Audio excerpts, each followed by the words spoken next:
अस्सलाम वालेकुम वर्स, मेरा नाम है अब्दुल गफ़ार और आप देख रहे हैं Gaffar Landa market YouTube channel. एक और नई वीडियो के साथ हाजिर हुआ हूँ टोपियों के हवाले से। ये जो बोरा आपको दिख रहे हैं, ये बोरा जो है ना कम से कम जो है ना 100 या 120 केजी का अंदाज़न जो है ना बोरा होते हैं। इसके अंदर जो है ना गरम टोपी और केप और सब टोपियाँ मिक्स है इसका। हम जिसका भी हम आपको रिव्यू कराते हैं, आप देख लो। माल आप चेक कर सकते हो कि किस तरह से साफ़ सुथरा माल है।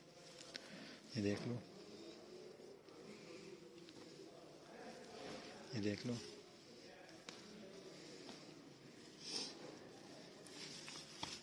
ये देख लो।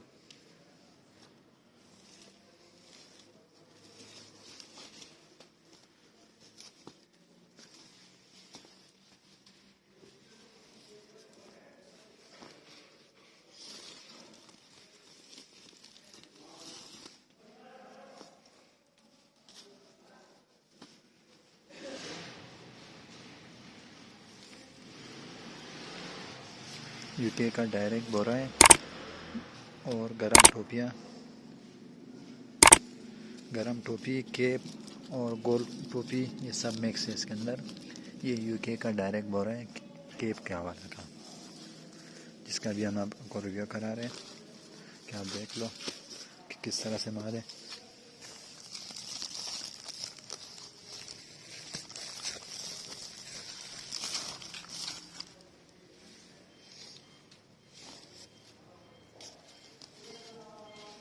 और आपको दूसरी बात बता दूं, ये बाहर का जीनियन पैकिंग होते हैं।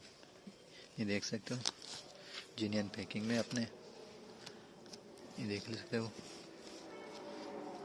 ओरिजिनल जो है ना जीनियन बाहर की पैकिंग। और ये केप है सारे, जिसमें इसमें जो है ना केप टोपी और गरम सब मिक्स है। एक ही बोरे में आपको मिलेंगे। माल तो आपने चेक कर ली कि किस तरह से साफ़ सुथरा माल है।